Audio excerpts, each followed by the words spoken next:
A scream tore across the marina just as the tide crashed against the pilings, but no one moved. A man in soaked black tactical clothing lay half on the dock and half against the edge of a weathered fishing boat, blood spreading beneath him in thin crimson streams that disappeared between the wooden planks. Someone shouted for an ambulance. Someone else lifted a phone to record. Another voice insisted nobody should touch him. In the middle of the confusion, Emma Carter dropped the heavy bucket of medical supplies she had been carrying for an injured sea turtle and ran toward the stranger before fear had time to catch her. The smell of salt water mixed with diesel fuel filled the air while gulls circled overhead, screaming louder than the crowd itself. Every second stretched painfully, and every face around her carried the same expression, the desperate hope that someone else would know what to do. Emma knelt beside the injured man, her knees striking the damp wood hard enough to leave bruises she would not notice until much later. His breathing came in ragged bursts. One shoulder was twisted unnaturally, and a jagged wound beneath his ribs seeped dark blood that pulsed with alarming rhythm. His eyes were open, alert despite the pain, scanning every corner of the marina as though danger still lingered nearby. That was the first detail that unsettled her. Most people looked at their injuries. He looked for threats. His hands were calloused, not from ordinary labor but from years of relentless discipline. A torn sleeve revealed faded scars layered over older scars, each one telling a story of survival. Around his wrist rested a plain black watch with its cracked face frozen at exactly 8:17. Emma noticed it only for an instant before returning her attention to the wound. She had spent nearly a decade rescuing injured dolphins, seals, sea lions, pelicans, and sea turtles along the rugged coastline. Broken bones, severe bleeding, collapsed lungs in marine mammals after boat strikes. She had seen enough suffering to understand one brutal truth. Panic wastes time. Calm saves lives. She pressed her fingers gently against the man's neck. His pulse raced beneath her fingertips. Too fast. Too weak. Around her, voices collided into meaningless noise. Don't move him. Wait for paramedics. You'll kill him. She ignored every word. The bleeding beneath his ribs was worsening. Waiting would not save him. A young fisherman stepped closer, offering a clean towel.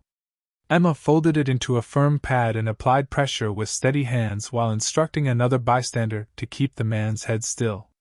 The stranger suddenly grabbed her wrist with astonishing strength despite his condition.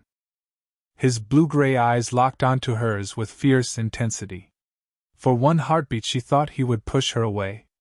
Instead, he whispered only 3 strained words. Left side lower. His voice barely escaped his lips before another wave of pain overtook him. Emma understood immediately. He was trying to direct her toward another injury hidden beneath his soaked clothing.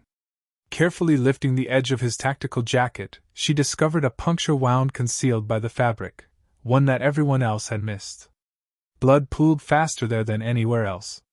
She acted instinctively, repositioning pressure while asking someone to hand her the trauma bandages from her wildlife emergency pack. Several people stared in disbelief. Why would a marine animal rescuer carry advanced trauma supplies? Because life rarely announced which heartbeat would need saving next. Years earlier, after hurricanes devastated nearby coastal towns, Emma had volunteered with disaster relief organizations. They taught every responder the same lesson. Whether the patient walked on 2 legs or swam beneath the ocean, uncontrolled bleeding followed the same unforgiving rules. She tightened the improvised dressing with precise movements, speaking calmly to the injured man even though she wasn't sure he could still hear her. Stay with me. Breathe slowly. You're not alone.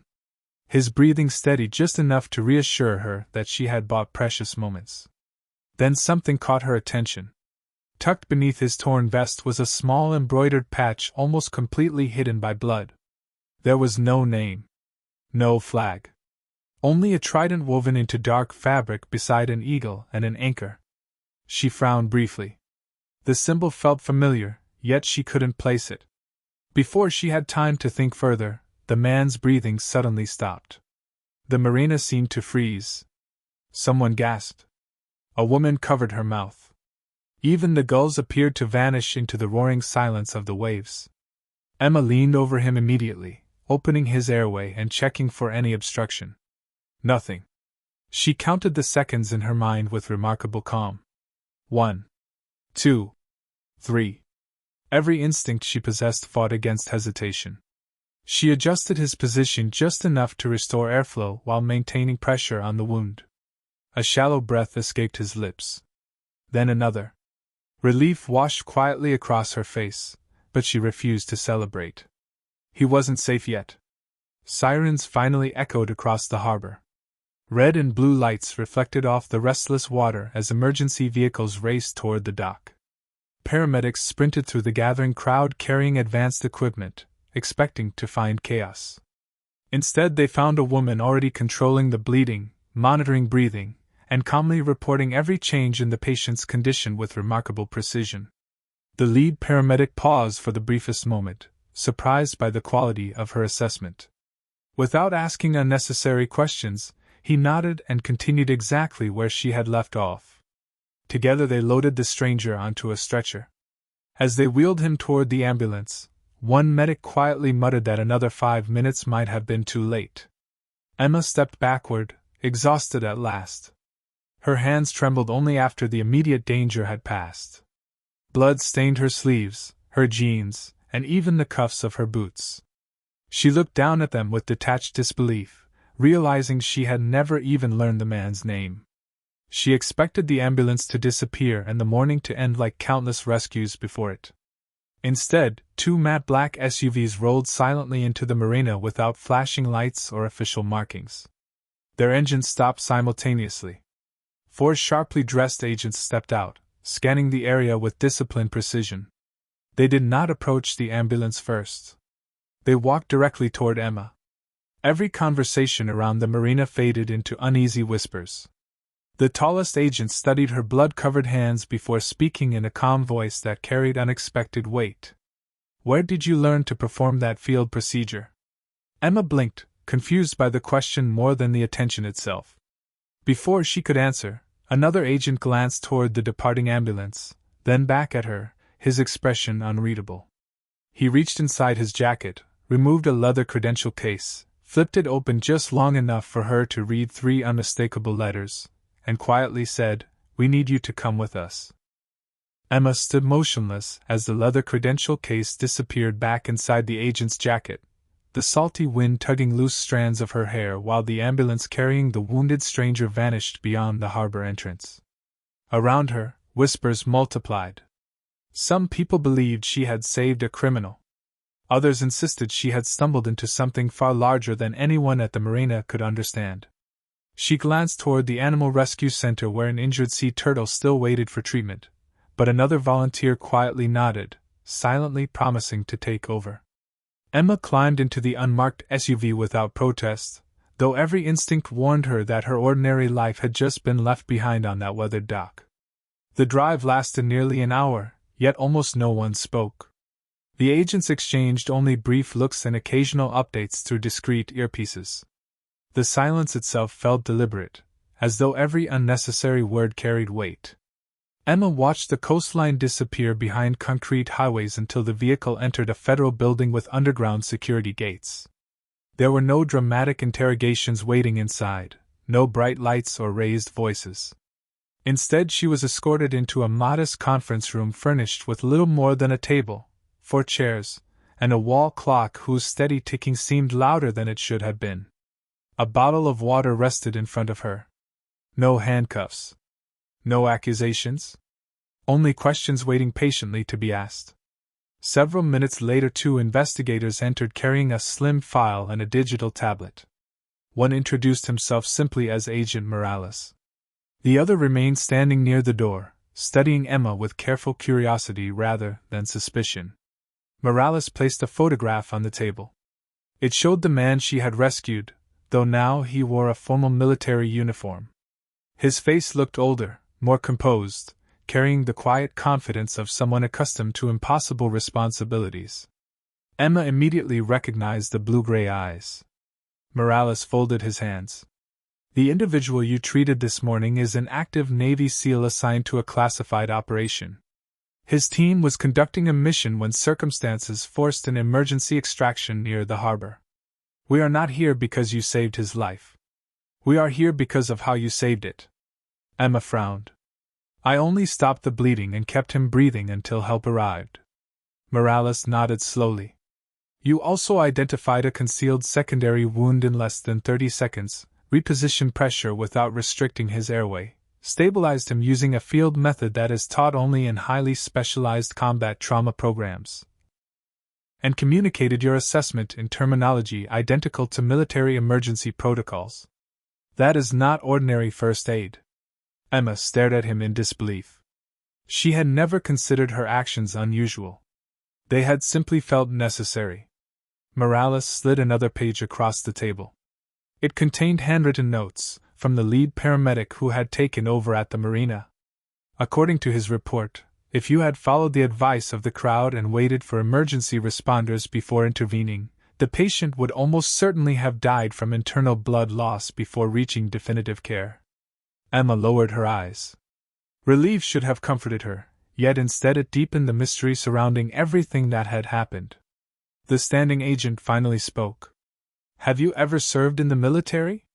No. Have you received tactical medical training from any government agency? No. Have you ever worked with private security contractors? Again, no. Every answer came without hesitation because every answer was true. Morales watched her carefully.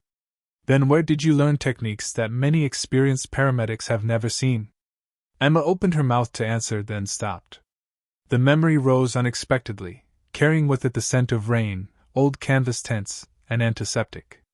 Years earlier, after a devastating hurricane had destroyed several coastal communities, she had volunteered at a temporary disaster relief camp.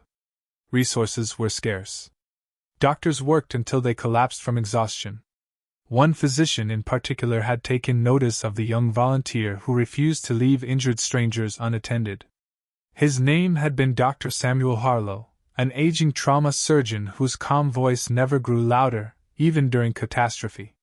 Whenever there was a quiet hour between emergencies, he had gathered volunteers around folding tables and taught them simple principles that could mean the difference between life and death. Stop catastrophic bleeding first. Protect breathing second. Panic solves nothing. Observe everything. Trust evidence more than assumptions.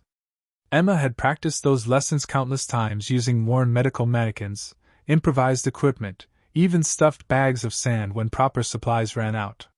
She had never imagined those long-forgotten afternoons would matter beyond disaster relief. She shared the story carefully. Morales listened without interrupting. When she finished, he asked for the doctor's full name. Samuel Harlow, she answered. Something changed in the room. The standing agent looked sharply toward Morales. Morales quietly reached for his tablet and typed the name.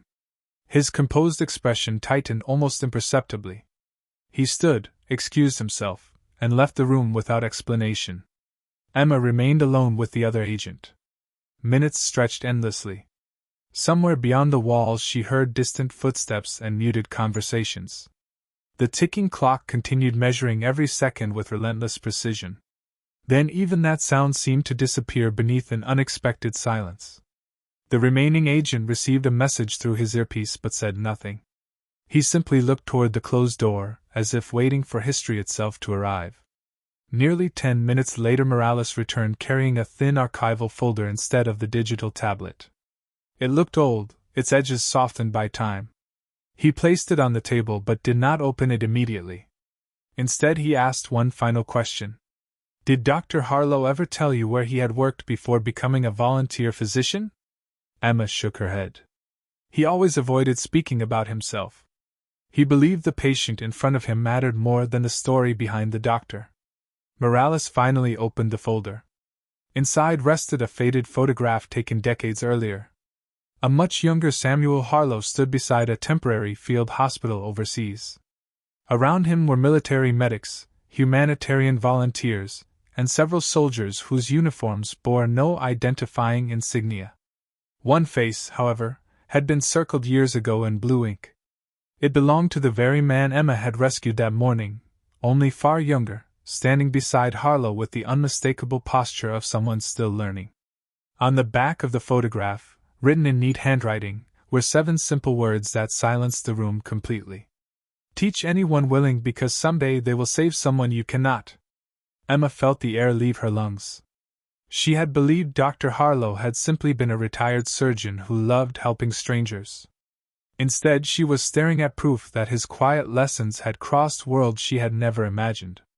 Morales closed the folder gently and looked directly into her eyes. The operation that nearly killed the seal was never supposed to intersect with your life. Yet the man who taught you may have unknowingly prepared you for this exact morning decades before either of you could have imagined. Then his phone vibrated.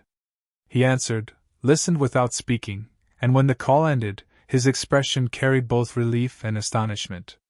The wounded seal had regained consciousness in intensive care, and the very first words he whispered were not about the mission that had gone wrong, but a single question that turned everything Emma believed she understood upside down. Is the woman wearing Dr. Harlow's compass necklace safe? Beside local fishermen, teachers, mechanics, and teenagers who simply wanted to help. He said emergencies never waited for perfect qualifications.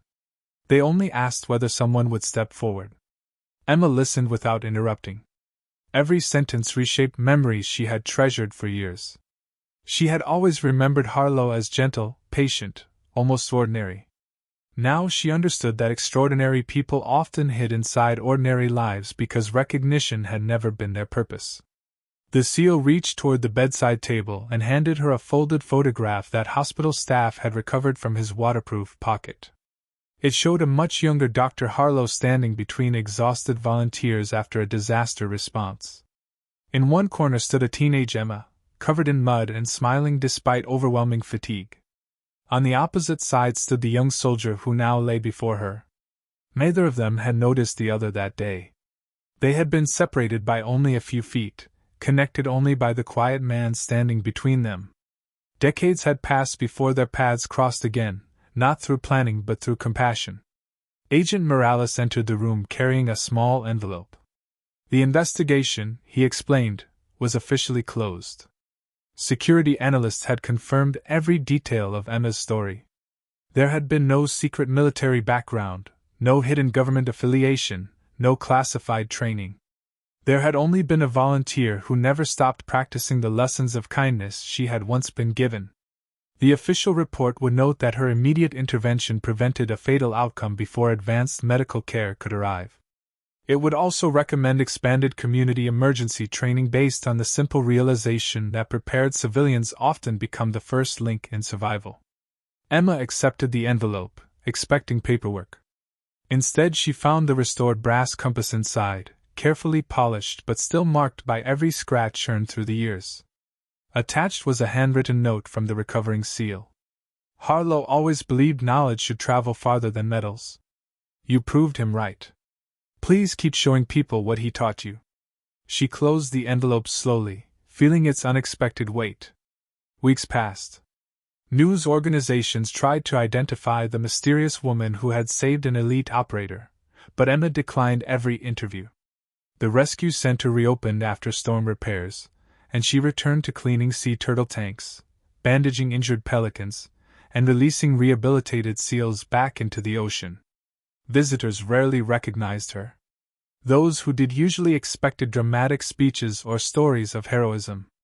Instead, they found a woman patiently teaching schoolchildren how to control severe bleeding using simple training kits and reassuring frightened volunteers that courage usually begins with one calm decision rather than one fearless heart.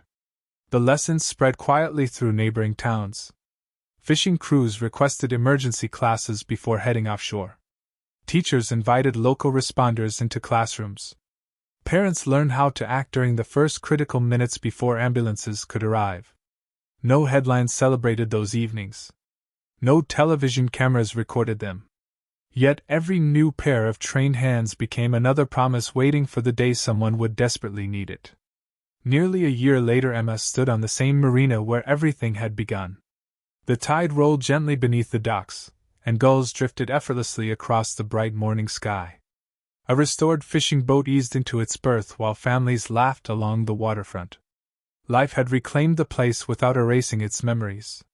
She unclasped the compass for a moment, letting it rest in her palm before fastening it around the neck of a teenage volunteer who had just completed her first emergency response course. The girl looked surprised. Emma smiled softly and repeated the only words she had ever truly inherited. "Keep your hands steady and your heart open. The rest will follow."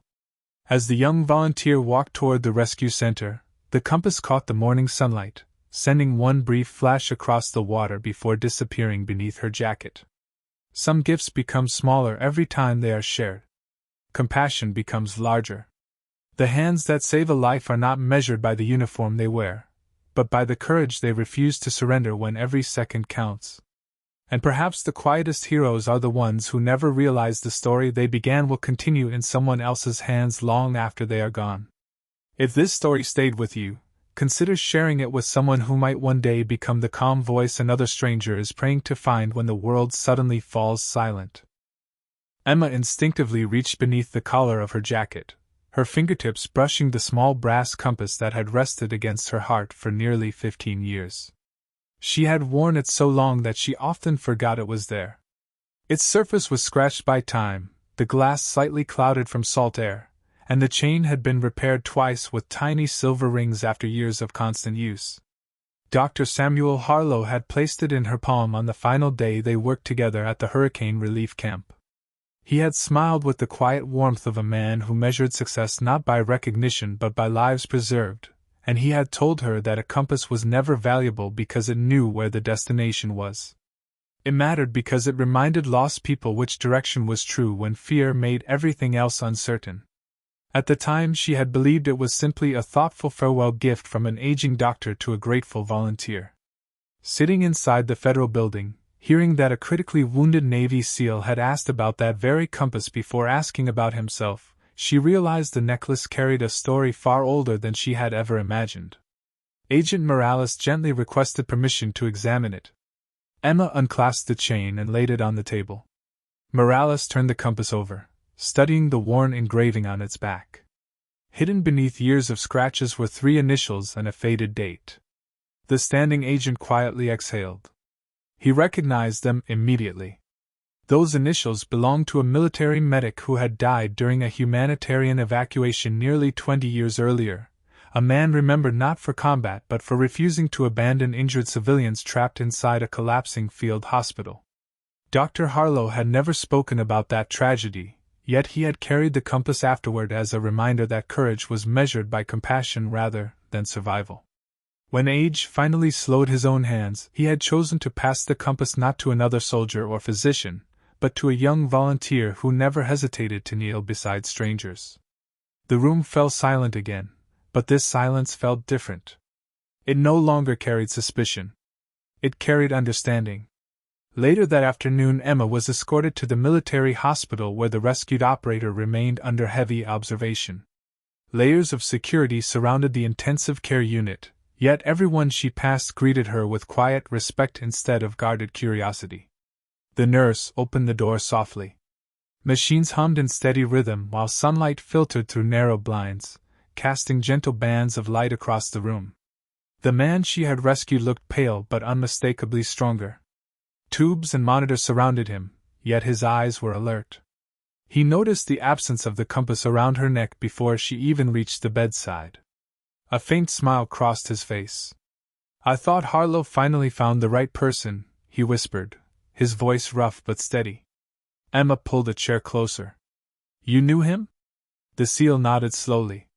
"Years ago, before my first deployment, I was assigned to assist medical teams after a massive earthquake overseas.